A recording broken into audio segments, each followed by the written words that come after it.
Mahesh ice cream తెమ్మన్నా తెచ్చినావా? ఏం ఐస్ క్రీమ్ నాకెప్పుడు చెప్పినావు? మెసేజ్ చేసిన చూడు.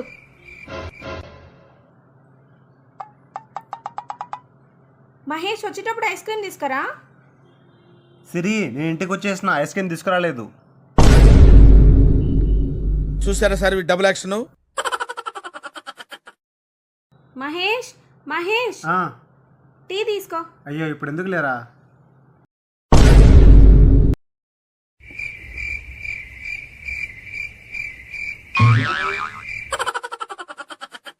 సిరి టీ తీసుకురా. సరే మహేష్, టీ బాగా పెట్టి మహేష్ని ఇంప్రెస్ చేయాలి. అబ్బా ఎంతసేపే, ఈసారి నుంచి టీ తాగాలంటే నీకు 2 రోజులు ముందు చెప్పాలేమో. అసలు ఏం చేస్తుంది కిచెన్లో ఇది? పాలు పొంగట్లే మహేష్. అవునా? ఇది అస్సలు పొంగదు.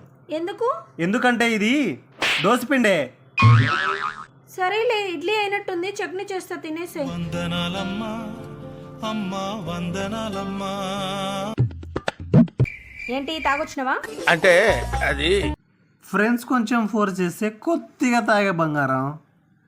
ఫ్రెండ్స్ ఫోర్స్ చేస్తేనే 10,000 తగిలేసినావంటే ఇంకా నువ్వు తాగాలని తాగితే ఆస్తులు మొత్తం తాకట్టు పెట్టేస్తావేమో.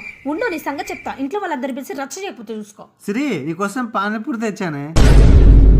ఇవి మన గల్లి చివర ఉన్న పానీపూరి బండి దగ్గరే తెచ్చినావా? అవును బంగారం. అక్కడైతేనే బాగుంటాయి. అవును, స్వీట్ పూరి తెలియదా?